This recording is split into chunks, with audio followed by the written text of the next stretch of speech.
¿Qué tal? Un gusto, como siempre, compartir este programa con usted. Soy José Buendía y esto es Blanco y Negro.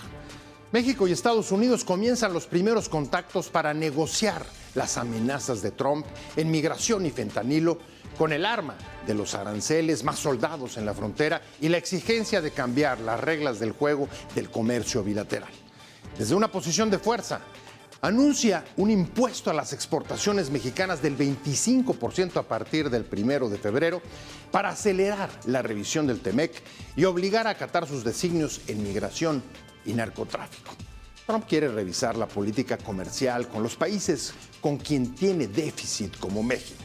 Para imponerse, en la negociación dice que Estados Unidos no necesita a otros países y que ellos sí necesitan a Estados Unidos.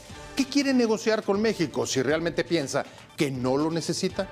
México ha hecho lo suficiente para demostrarle cuánto realmente requiere del vecino del sur para evitar el declive de la potencia mundial. Esto es Blanco y Negro y comenzamos.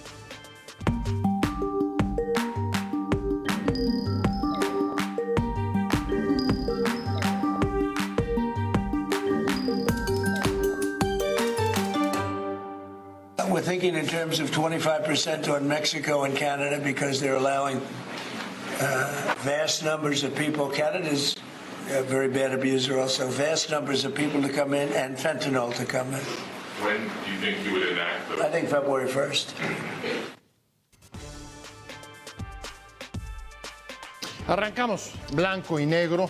Y sí, acaba de ver las imágenes, las declaraciones sobre los aranceles de Donald Trump. Una declaración que entraría en vigor el próximo 1 de febrero, a pesar de que el memorándum para la revisión del comercio apenas va a estar listo el 1 de abril. Esto ha abierto interrogantes y el mayor de ellos es si realmente va a cumplir su amenaza de sancionar o de cobrar esos impuestos al país que serían un golpe fuertísimo para la economía mexicana. Gustavo, ¿cómo ves? ¿Le va a poner los aranceles o no los va a poner? ¿Va a cumplir o no va a cumplir? Yo creo que sí va a cumplir, pero no va a cumplir totalmente como amenaza. Sí, porque vamos a partir, que dijo que a partir del día que él tomara posesión subía los aranceles. Ya no los subió, ya los pasó para el 1. Pero yo creo que sí va a utilizar en varios productos, sobre todo porque fue lo que hizo cuando se negoció el TEMEC. Nos incrementó los aranceles en el acero y en el aluminio bajo la cuestión esta de seguridad nacional, y entonces incrementó los aranceles para doblarnos la manita para terminar la negociación del TEMEC, para lograr que México aceptara lo de la regla de origen automotriz y para que Canadá aceptara también las cosas que tenía en la agenda. Y yo creo que ahorita también, pues yo creo que el objetivo va a ser el mismo. Y sobre todo a mí me llama mucho la atención porque pues cuando se terminó de firmar el TEMEC, Trump dijo que el TEMEC era el mejor tratado de libre comercio que había en la historia y ahora resulta que no. Bueno, Adolfo hoy mismo lo dijo, con México me estoy llevando muy bien en una intervención que tuvo en Davos. ¿Va a cumplir o no va a cumplir? Bueno, paulatinamente lo hará, pero no solamente son los aranceles, sino esto tiene que ver con una revisión de la política comercial. Esta política comercial y los factores internos, la relación con México y Canadá, entre otros muchos temas que están ligados, va a depender el incremento arancelario a ciertos rubros, ciertos productos, o bien establecer esta diplomacia con todo el mundo del arancel.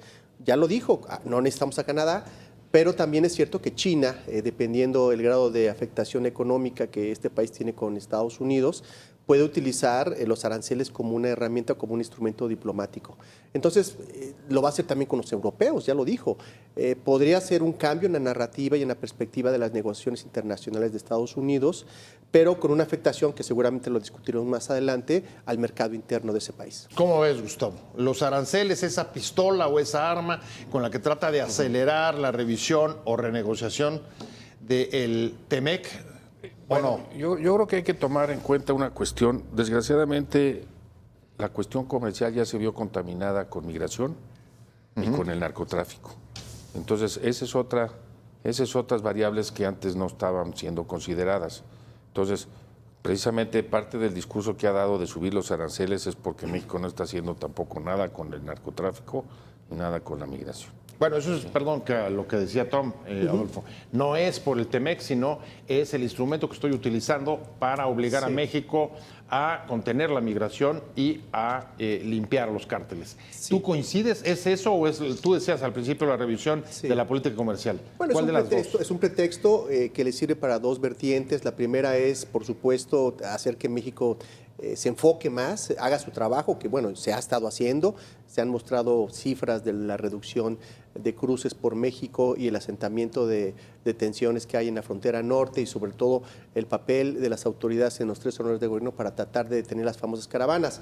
Por un lado, efectivamente, hay una contaminación, pero por otro lado también hay un desplazamiento de muchos productos de los Estados Unidos en donde él era competitivo por otros productos que posiblemente vengan de economías como la de China o la de Japón o la de Corea, que en su momento podrían estar vislumbrando un cambio de la lógica de la producción o la fragmentación de los procesos productivos que hace mucho tiempo realizó Estados Unidos. Hay que recordar por qué China se convirtió en la fábrica del mundo, por qué esa misma política económica la siguieron otros países, otras economías en Asia como Vietnam y que hoy en día tienen superávit con los Estados Unidos. El caso de México, que ya ha desplazado a Canadá y a China como primero y segundo socio comercial de los Estados Unidos, también tiene que ver mucho con esta lógica del desplazamiento de la inversión a destinos más económicos y más competitivos como el mexicano. Entonces, en el fondo hay una discusión de si se van a volver a reindustrializar para ser más competitivos o bien estarán haciendo una política de castigo a través de los aranceles para poder inhibir la importación de productos y así tener algo así como hecho en Estados Unidos. A ver, es cierto, tú lo decías hace un momento, es una agenda que se superponen temas tan complicados y tan complejos como la migración, el narcotráfico y el comercio. Sin embargo, hoy en Davos tuvo palabras, digamos, tranquilas hacia México diciendo nos estamos llevando muy bien. ¿Qué significa eso? Que en migración y en narcotráfico estamos dando pasos en la dirección que él quiere y por eso baja el discurso del miedo, ¿o no? Yo creo que voy un poquito más atrás porque había el tema, principalmente cuando empezó la campaña con Trump, etcétera, el miedo era China en México, ¿sí? Inclusive tuvimos problemas con el acero, de que estuvieron diciendo que el acero se triangulaba a través de México a Estados Unidos. Y entonces sí podemos pensar que México ha estado tomando medidas, porque en abril del 2023, en agosto del 2023, en abril del año pasado y en diciembre se han incrementado los aranceles, lo que es el de nación más favorecida, pero realmente la dedicatoria es para frenar las importaciones de China. Entonces han hecho eso. Con respecto al acero, también se impuso el requerimiento para importar acero del mundo que venga con un certificado de molino para saber exactamente de dónde viene, para que ya no puedan hacer esas triangulaciones. Entonces, México ha estado haciendo su chamba, inclusive en el plan que se anunció por parte del gobierno federal, se habla de disminuir las importaciones de Asia, no nada más de China, porque está Vietnam, está Malasia, está Indonesia, la idea de sustituir al menos el 50% del contenido de los productos a que sea un contenido de la zona de América del Norte o de México. Entonces, pues, desde el punto de vista comercial, México está tratando de hacer la tarea. Pero a ver, déjenme poner un dato sobre la mesa.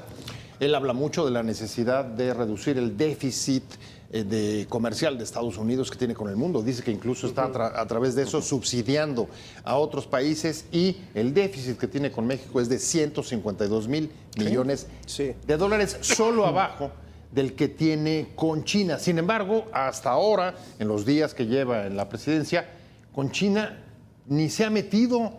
No. El gran enemigo chino, pues ni lo ha mencionado, el gran fantasma, tú decías. Sí. Realmente el que había convertido en esa amenaza.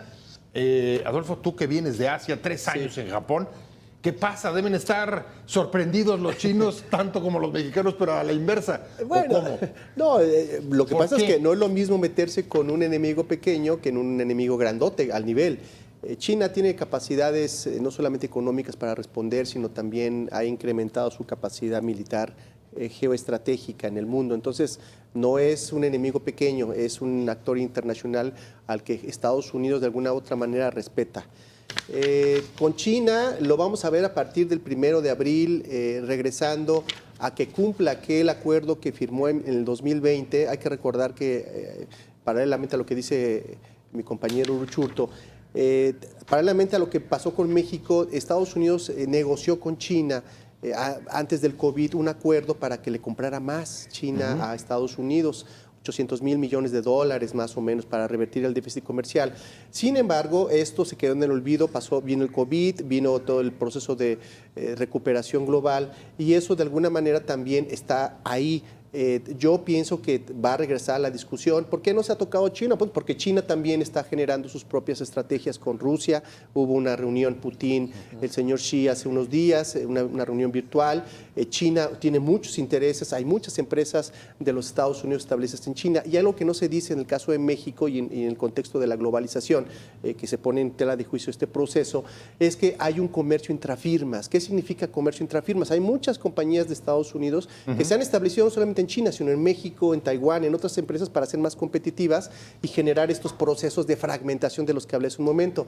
Ahora ya cambió eso. ¿Cómo o por qué cambió? Por los procesos geopolíticos globales en los cuales las grandes cadenas de valor se ven fracturados por las amenazas de los conflictos. Entonces, eso ya no existe, hay que replantear el juego y el señor Trump es lo que no está diciendo, que muchas de las empresas y ese déficit se debe también a la participación de las empresas norteamericanas. A ver, interesante. Tú complejizabas la discusión con la agenda y yo te agrego la geopolítica. Parece que es mucho más fácil, dice Adolfo, darle a un enemigo que juzgues más pequeño y lo conviertas, digamos, en el ejemplo de tu capacidad de uso de la fuerza para doblegar hacia las políticas que tú quieres. Entre ellas, ha hablado o ha sugerido la necesidad de adelantar la revisión del TEMEC. Una cosa que hoy la presidenta Claudia Sheinbaum dijo, no veo razón ni el porqué de hacerlo. Es decir, a diferencia de Trump, no quiere adelantar los pasos. ¿Crees que lo que estamos viendo de las presiones de Trump, además de lo que ya se ha señalado, tenga que ver justo como un mecanismo para presionar la revisión rápida del TEMEC? Yo quiero hacer una aclaración, y yo creo que sí, porque una cosa es revisión, lo que establece el tratado es una revisión. Así es. Para ver cómo opera, y aparentemente lo que quiere Trump es renegociar el TEMEC. ¿Sí? Y lo que se decía desde el principio cuando se hablaba de que se venía el periodo de revisión es que no se abra el TEMEC. ¿Sí? No conviene que se abra porque hay irritantes que se quieren cambiar, que funcionan para unos, funcionan para otros, y entonces entonces ese era lo que se hablaba. Vamos a irnos hacia la revisión, eventualmente habrá que mejorar algunas cosas que pueden mejorarse con políticas internas de cada uno de los países sin tener que abrir el tratado. Pero Trump ahora lo que quiere es renegociar, y yo creo que parte de estas amenazas, etcétera, es para forzar también el renegociar el tratado. Y nada más para seguir lo que se acaba de comentar de toda esta cuestión de las intrafirmas, todas las empresas también hay que tomar en cuenta que mucho de lo que se exporta a Estados Unidos es precisamente entre intrafirmas. Y, por ejemplo, toda esta distribución, porque ahora el gran horror que tenían era los automóviles chinos, que no quieren que entre un solo automóvil chino en Estados Unidos. Y nomás para tenerlo en contexto, hemos visto aquí en México, en la Ford, hay un coche que es el Terrain. Ese es hecho en China. Ese no entra a Estados Unidos, pero es hecho en China. Entonces vemos cómo precisamente las grandes empresas transnacionales ya no andan tanto con la cuestión de que tal país o tal país. Yo veo dónde puedo producir y dónde me conviene. Y entonces toda la disrupción que hay geopolítica y resultado del COVID con las cadenas de valor, pues qué mejor que México, que está cerca de Estados Unidos y que ya tiene una planta industrial capacitada, etcétera, para poder satisfacer las necesidades que tiene la industria americana. No, a ver, justo sobre ese punto, ¿no es como muy sintomático, llamativo, que por un lado esté esta lógica de las empresas transnacionales y por otra que veamos que, siguiendo lo que acaba de poner sobre la mesa Gustavo, la presidenta esté pensando o tenga expectativas de hacer una revisión, que sería, pues digamos, un ajuste mucho más limitado dentro del Tratado de Norteamérica, y Trump lo que esté pensando posiblemente sea en una renegociación que implicaría una cosa mucho más profunda. ¿Tú coincides con Gustavo en que van por carriles opuestos? Yo pienso que el discurso, la narrativa de ambas partes es completamente diferente. Nosotros nos estamos ajustando a lo que dice el tratado, a lo que dice el TEMEC. El TEMEC dice que cada 6 años se tiene que revisar de acuerdo a esta negociación, porque lo que quería el señor Trump hace algunos años era renegociar el acuerdo, revisarlo completamente en 6 años y dijeron los mexicanos, ahí con el cuarto de junto y con todos los negociadores, nuestro embajador en China que estuvo ahí, dijeron es que 6 años es muy poco tiempo para recuperar la inversión, vamos a crear una cláusula que se le llamó la cláusula Sunset, que son de 16 años. Y pusieron estas revisiones así domésticas, un poco para ver cómo lo podemos ajustar y no desaparecer y tampoco tratar de ahuyentar la inversión. Eso fue el principio, pero el señor Trump no está mencionando esto, él va por la renegociación. ¿Y por qué quiere la renegociación? Pues para poder tener mejores ventajas cuando se siente con los mexicanos, con los canadienses y por ende las empresas que Estados Unidos y que el gobierno de Estados Unidos representa tengan mayores ventajas. Entonces es un toma todo, ustedes me necesitan, más que nosotros a ustedes, y eso va a generar pues muchas fricciones, que ya lo estamos viendo con los canadienses. Ustedes me necesitan más que nosotros a ustedes. Esas son las palabras. Que ha reiterado. Esas son las Y palabras. ahora que regresemos de la pausa, ya verán cuál es la posición, por ejemplo, o los argumentos que ha utilizado el gobierno mexicano para referirse a quién necesita a quién y cuánto. Por ejemplo, con algunos de los datos que aportaba recientemente el secretario de Hacienda, Ramírez de la O, donde dejaba en claro que el bloque o el peso del bloque económico de Norteamérica ha caído, se ha reducido respecto del PIB mundial y del comercio internacional en las últimas 2 décadas. Un dato que no podemos pasar por alto a la hora de entrar a analizar este tema y tratar de entender las conductas y los comportamientos de ambos países. Vamos a una pausa rapidísimo, estamos en blanco y negro. Estados Unidos bajó su participación del Producto Interno Bruto Mundial del 30.3% que tenía en el año 2000 a 26%. Lo estaba bajando más cuando llegó el presidente Trump a recuperar a base de tarifas y de discriminación, pero estaba yéndose hacia el 24%. Ahí tienen, tienen el dato que les adelantaba antes de habernos ido a la pausa. Y esto da pie a una pregunta de fondo que está recorriendo las cabezas de muchas personas y es si esta actitud, esta posición de fuerza, bravuconadas, como califican las actitudes del presidente norteamericano, lo que reflejan es una posición de fuerza o de debilidad de Estados Unidos. Una potencia que mezcla una extraña mezcla de aislacionismo y expansionismo y que detrás hay que averiguar si lo que hay es la debilidad o el declive, la necesidad de frenar el declive de la potencia o simplemente una enorme ambición expansionista que muchos incluso califican como un regreso de los sueños imperialistas norteamericanos. Gustavo, ¿cuál de las dos? ¿Dónde estás tú? Pues yo sí creo que hay un temor, porque yo creo que también nunca se pensó, y vamos a ver en el caso de México, que fuéramos a tener un superávit comercial como el que tenemos con Estados Unidos. Ahora, también hay que tomar en cuenta que mucho de lo que se exporta a Estados Unidos, pues también son componentes que utiliza la industria americana y que le permite una ventaja competitiva de sus productos en los mercados internacionales. Entonces, pegarle, lo veo complicado, pero el temor es el temor, porque ha hablado mucho del déficit que tiene Estados Unidos con el mundo y parte del déficit somos nosotros, y un déficit importante que tiene con nosotros, ¿no? Y por ejemplo, ahorita lo que mencionaban de que le habíamos robado a China el lugar, pues no se lo robamos tanto. China se tuvo que salir por las medidas que impuso Estados Unidos. El grave problema es que cuando se quiten esas medidas, pues si no tenemos nosotros también una política industrial importante para lograr que nuestros productos permanezcan ahí, vamos a salir. Y por la lógica del propio TEMEC, ¿no?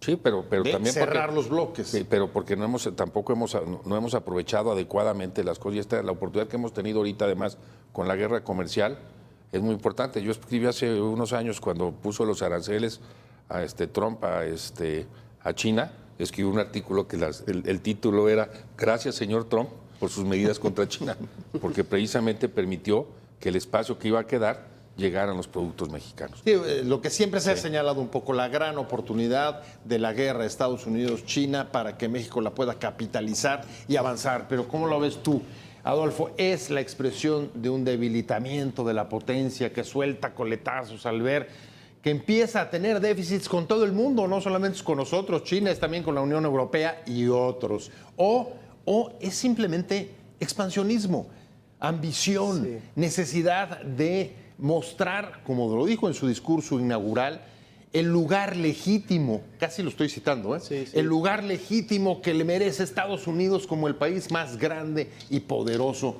de la Tierra? ¿Cuál de las dos? Bueno, además de sentirse el policía del mundo y el que lleva la conducción de la economía y de las relaciones políticas internacionales a través de la democracia, el libre mercado y todo este credo neoliberal que se ha expresado en los últimos años, además de eso, que es parte de la narrativa y del discurso de los Estados Unidos en los últimos años, me parece que también hay un declive económico. En la primera participación de este panel, yo hablé de un proceso de desindustrialización de los Estados Unidos. Prácticamente su aparato manufacturero se ha reducido, exportaron muchos capitales para poder producir más barato, pero no contaban con que países como China, como Vietnam, como Taiwán, como Japón lo hizo en los 70s, hicieron la tarea. ¿Qué fue lo que hicieron? Innovación, desarrollo, investigación, produjeron más barato, empezaron a patentar y hoy en día los bienes de capital, los que producen plusvalor, esos bienes de capital los producen los chinos, más baratos. Entonces, esos productos los estamos comprando en México. Nosotros estamos importando para exportar y darle competitividad, no solamente a las empresas mexicanas, sino a las estadounidenses que están establecidas en México. Entonces, bajo esa lógica, por supuesto que el déficit es brutal. No es lo mismo vender una taza que comprar una máquina. Entonces, bajo esa lógica, los Estados Unidos se está replanteando, y así lo han dicho en la serie de medidas que van a utilizar, lo cito, es elevar una revisión completa de la base industrial manufacturera de Estados Unidos para evaluar si se justifican más aranceles. ¿Por qué? Porque su aparato manufacturero está dañado por una lógica económica que ya no existe. Había un autor, Michael Porter, que hablaba de la ventaja competitiva de las naciones, y ellos hablaban de decir, pues un poco más allá de Adam Smith y de la ventaja absoluta y comparativa. Él decía, si tú tienes la capacidad para dedicarte a algo y aparte le integras innovación, pues hazlo. Eso fue lo que hicieron, y los Estados Unidos lo hizo muy bien, localizando la producción en muchos países. ¿Qué sucede hoy? Pues que hay otros países que producen mejor, entonces ya no pueden competir. Los productos de los Estados Unidos ya no se venden. A ver, pero ese es un punto interesante, y déjenme ponerle apellido a la disyuntiva sobre debilidad o fortaleza.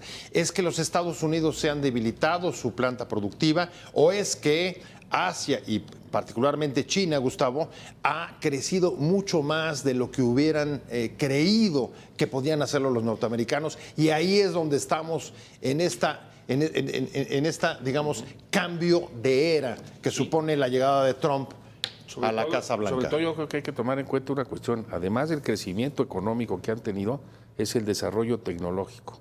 ¿Sí? El desarrollo tecnológico que han tenido los países asiáticos es impresionante.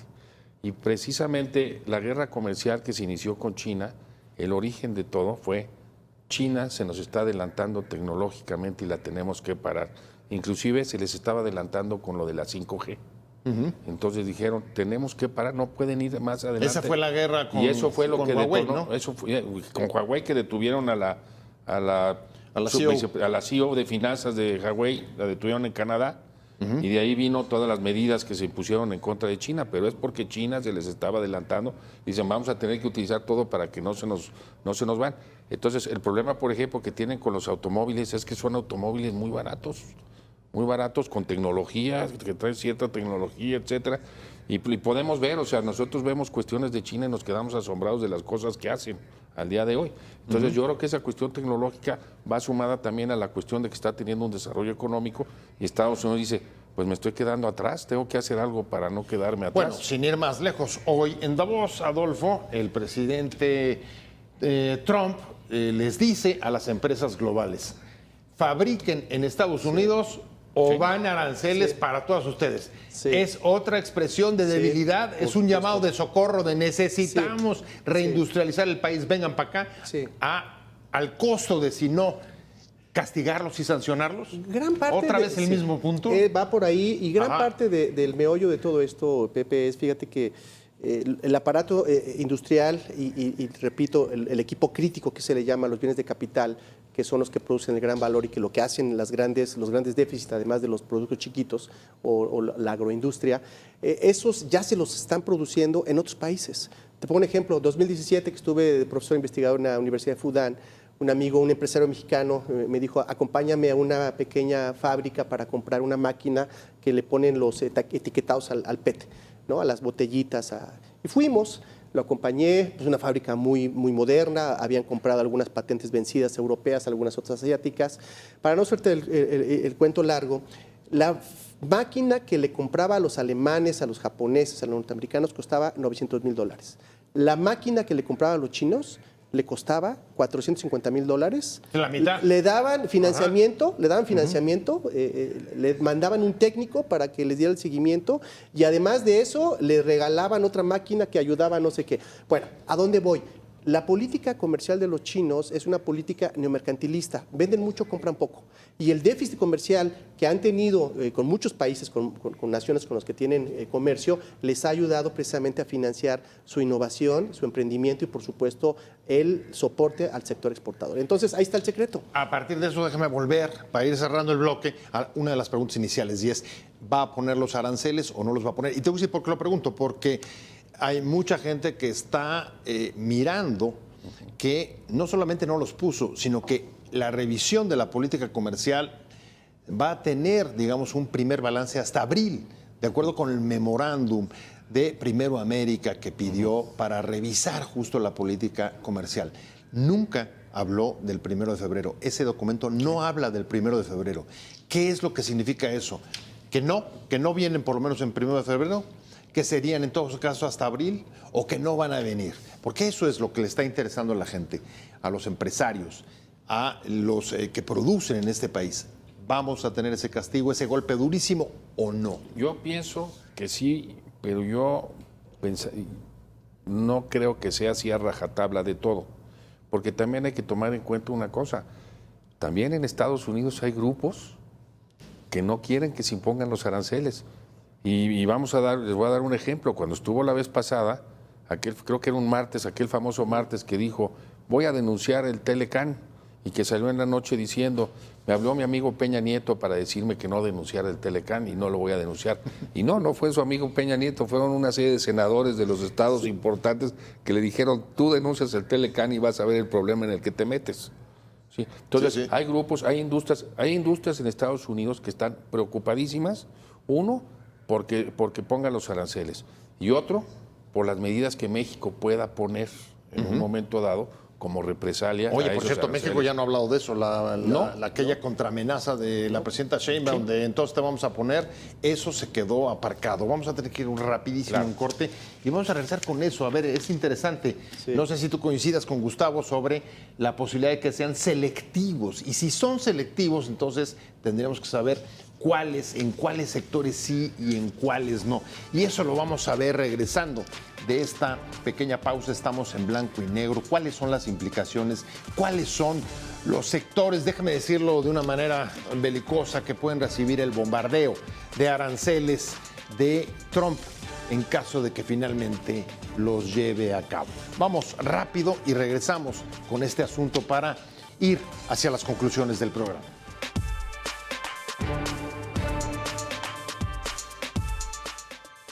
Estamos de vuelta en blanco y negro y ahí tiene en su pantalla cuáles son algunos de los principales productos que podrían encarecerse en Estados Unidos si Donald Trump aplica los aranceles con los que ha amenazado al gobierno mexicano desde que llegó a la presidencia. Y estos realmente no dejan lugar a dudas de que, a pesar de que Trump dice que él no necesita, a ningún país y que todos necesitan a Estados Unidos, lo cierto es que una medida como los aranceles tendría repercusiones en el consumo norteamericano, en la inflación y en algunos sectores que subirían sus precios, como acabamos de ver ahora en pantalla, los automóviles, las autopartes, Los hidrocarburos, un producto que además especialmente le interesa reducir su precio, como hoy le pidió a los países petroleros en la reunión de Davos para poder utilizarlo como un mecanismo para reducir la inflación, pero también los alimentos y las bebidas alcohólicas. Así que, Adolfo, cuéntame cómo es eso de ni contigo ni sin ti, no te necesito, pero tú sí me necesitas a mí, o al revés. Ya me perdí.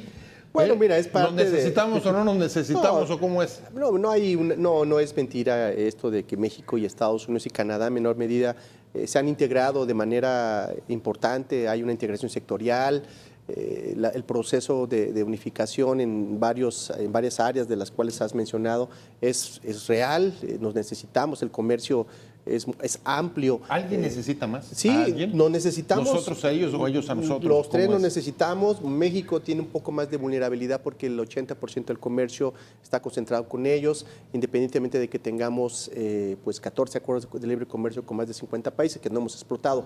Pero sí lo necesitamos, sería un golpe duro, no solamente para la planta productiva, pondría de jaque el tema del nearshoring del que tanto se habla. Pues por supuesto que tendría consecuencias en los diferentes polos de desarrollo del país, en el norte, en el Bajío, donde están estas industrias. Pero déjame decirte algo, estuve revisando este documento, este documento que se llama America First, el memorándum, Policy, el lo famoso revisé. memorándum de revisión de la política comercial. Y mira, las palabras que él dice o que se dicen en este memorándum es iniciar una investigación, evaluar el cumplimiento, evaluar la viabilidad para crear un servicio de ingresos y la última es llevar a cabo una revisión completa de la base industrial. Entonces, esto Oye, quiere parece decir, un contrato para una ONG. Pues claro.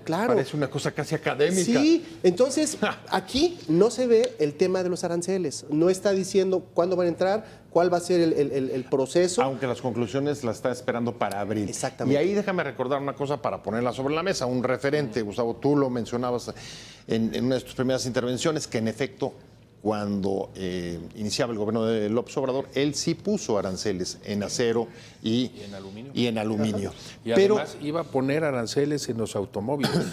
Claro. Y entonces, claro. por ejemplo, hay una cuestión ahí que ha pasado desapercibida, pero el TEMEC tiene una carta que dice que si se deciden aplicar esas medidas a los automóviles, el automóvil 3 millones uno que se exporta a Estados Unidos tendrá un arancel del 25%. Pero fíjate, justo iba hacia eso, que aunque ocurrió de esa manera en esos dos productos de manera selectiva, lo cierto es que la amenaza de 25% general a todos los productos mexicanos fue suficiente disuasivo para que en ese momento el entonces presidente López Obrador tuviera que ceder en el caso de inmigración y convertir al país en pues prácticamente tercer país seguro de facto. Así es. Y cumplir con el sueño de Trump de que le pusieran un muro. ¿Estamos en la misma circunstancia?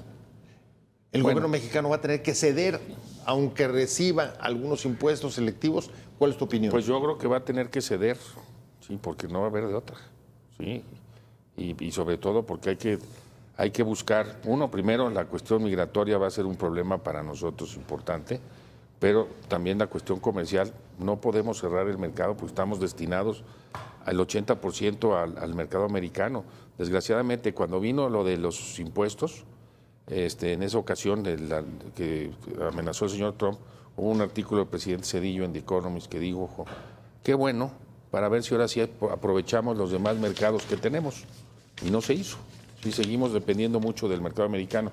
Y nada más quisiera yo dejar una última cosa y nomás dejarlo como reflexión, porque esta cuestión de denominar a los grupos de los cárteles como grupos terroristas también tienen una implicación económica, ¿sí? Porque aquellas empresas que paguen derechos de piso o que cumplan con lo que les estén presionando los grupos del crimen organizado, también son objeto de ser sancionados porque dicen que están apoyando a las organizaciones terroristas. Bueno, ahí yo no sé cuántos tendrían que sancionar, porque tendríamos que incluir quizá los bancos norteamericanos donde se lava dinero, tendríamos que incluir a pues buena parte de la infraestructura a los que utilizan socios, los propios cárteles. Por allá. ejemplo, las armas.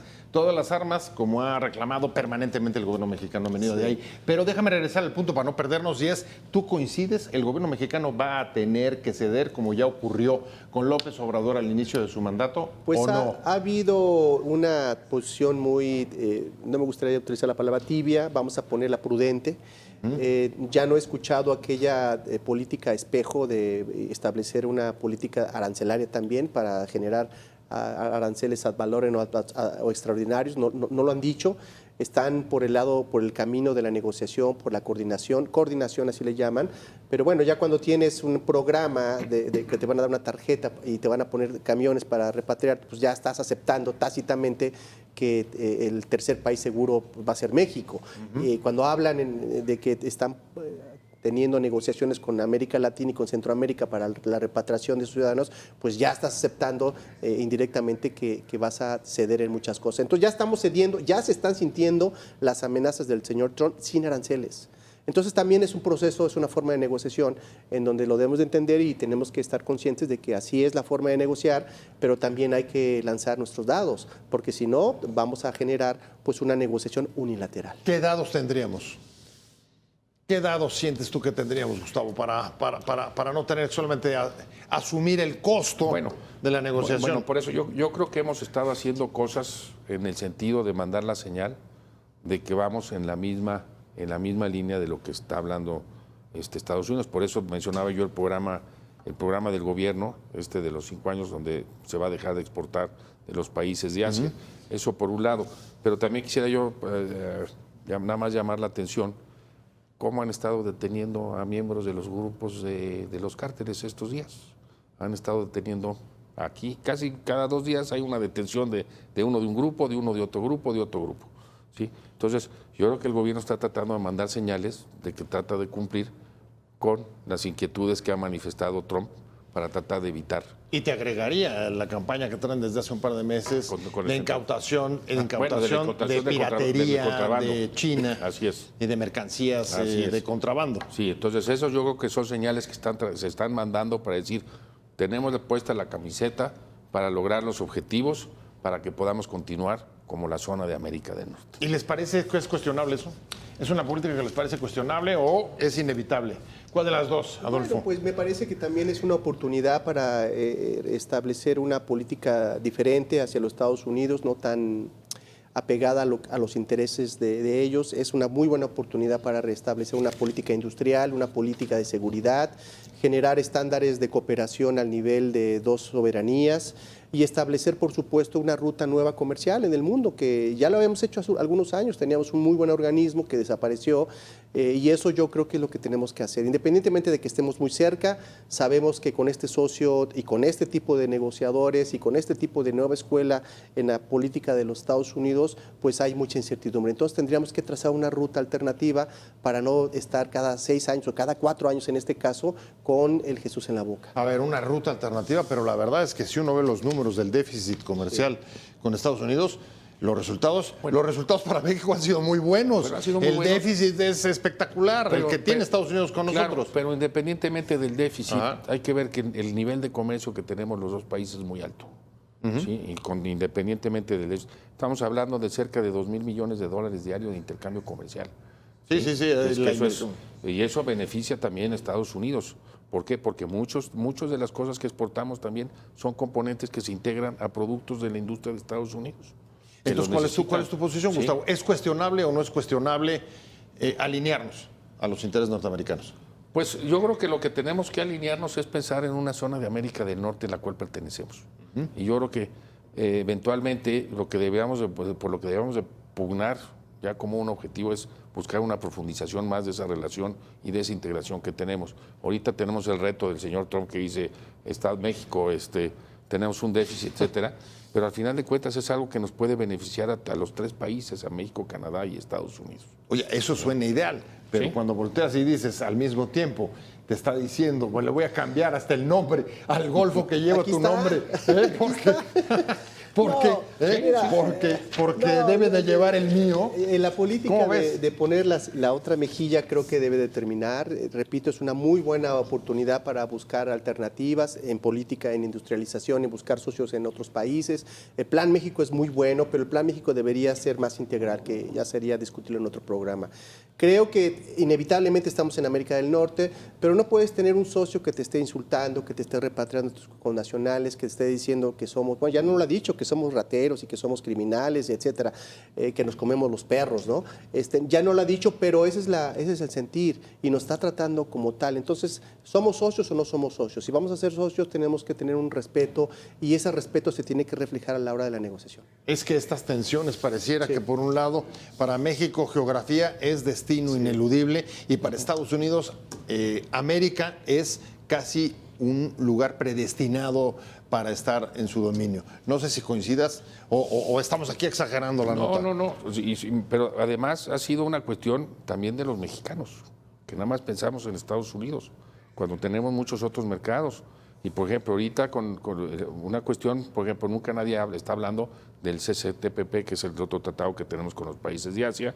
Por ejemplo, se terminó la negociación finalmente del tratado con la Unión Europea, que, bueno, no tenemos el mismo comercio con Estados Unidos, pero pues también podemos ir pensando en ir diversificando más precisamente nuestro comercio para no estar a las expectativas de lo que van a decidir en nuestro vecino, ¿no? Pero a ver, habíamos dicho, es difícil sacar esta discusión de la geopolítica. Y si volteas y ves y dices, bueno, una alternativa ¿cuál? China y Asia vienen sanciones. Fue el origen, como decía Gustavo hace rato, ¿no? de las tensiones con Estados Unidos y particularmente con Trump. Europa no hay suficiente volumen como para suplir el que hay con Estados Unidos. Y el resto, América Latina, seguimos un poco con ese sueño de la integración. Sí. Incluso los proyectos de mercados comunes como el Mercosur o luego el de Asia, el del Pacífico, ninguno acabaron de consolidarse, Adolfo. Una estrategia que se puede hacer es reactivar la Alianza del Pacífico, que está complicada por el tema de Perú. El CPTPP que comenta mi colega es una muy buena, es un buen mecanismo para poder generar diversificación. Hay que echarlo para adelante. Estados Unidos estaba ahí, se salió. Es una muy buena oportunidad. Japón, México lo liderean. Tenemos acuerdos bilaterales con muchos países. La Unión Europea es muy bueno. Sin embargo, pues está muy lejos. Está el tema de los fletes, la logística, los seguros.